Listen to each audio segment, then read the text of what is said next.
Kim Marn, good afternoon. Good afternoon, John. Mark Pease, Queensland State President, good afternoon. Good afternoon, John. We've just finished our National Executive meeting. Lots of good things happening, but I thought we should concentrate a little bit on Kim, because Kim is our National Sports Administrator, as you're all aware, but that brings with it all sorts of issues coming across the states. And I thought we could give Kim a little chance to say what's on her mind about some objectives and some issues we can improve upon right now. Okay, improvement would probably be with registrations, especially for our athletes. That is our main concern, to keep them current every year. Anyone that's competing on any IFMA, WMC, Muaythai Australia events, they all need to be registered. That goes along with the gym that they're training out of. They also need to be registered. Bloods is another big issue that we have to keep all our athletes on board with our current bloods every 12 months. We keep on top of all those sorts of things, and we're doing great. Now Mark, you're State President, Queensland. We're going to really try and ramp up our direction and focus with our promoters upon judges and referees issues this year. Okay. Yeah. How are we going to do it?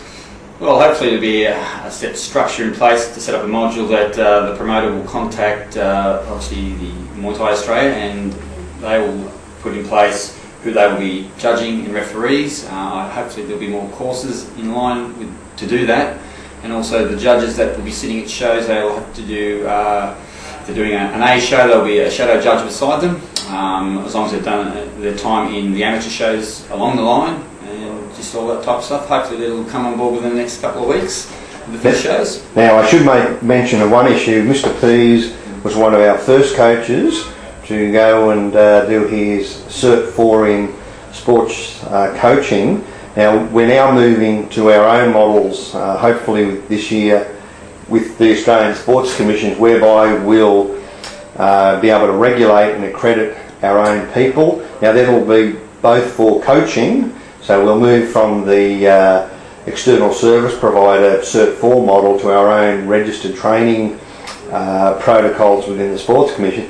But as part of that, the secondary part will be not only will our coaches be doing our own qualifications, but we'll also be accrediting our own judges and referees. So that'll be a big step forward for us also, Mark. Indeed. Yeah. Now, your athletes, we're going to let you big a plug for your athletes this year. How's Mr. Pixie looking? He's got a big injury. Pixie has a benign cyst on his shoulder, which may require an operation, and so we don't know what's happening there yet with him. Aaron Lee is on the injured list as well. He broke a bone in his last foot in Hong Kong, and hasn't fused together properly as yet.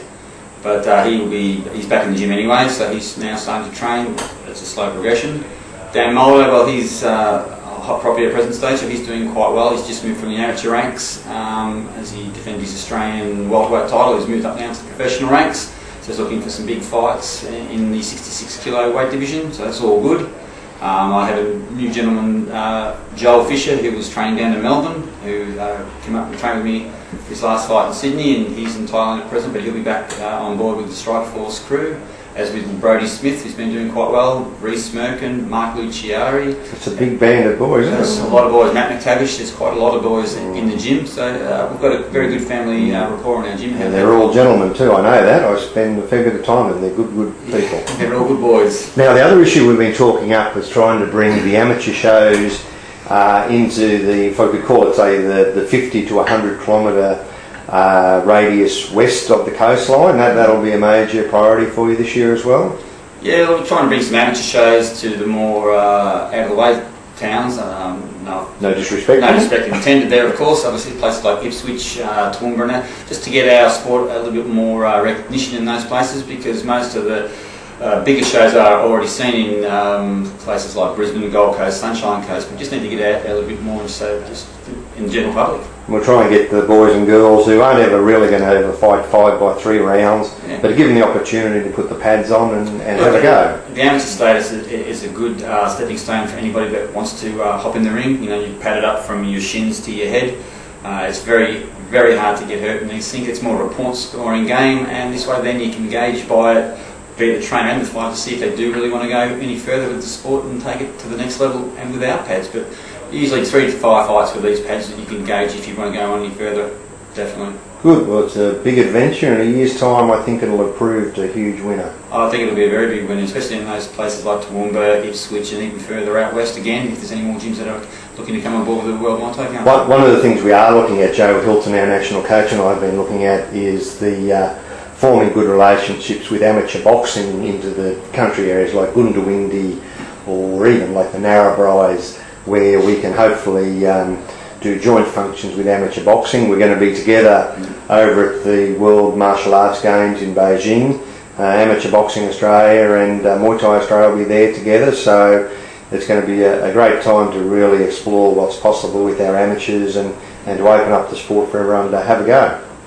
Indeed, I think 2010 will be a big year for the Federation. Indeed, it just needs to progress a little bit further now, and I think these are the first steps, looking at the juniors and the beginners to start pushing to the next level, because a lot of the older fighters, as we know, they're starting to get a little bit older now and maybe looking at retiring and opening up gyms and so forth, so we do need a new progression of fighter coming through, definitely. Alright, and I'll thank Kim in advance for all her good work this year, and I'll give her a very big thank you for all her great work last year. Okay, thanks fellas. Thanks. Ladies. Thank you very much.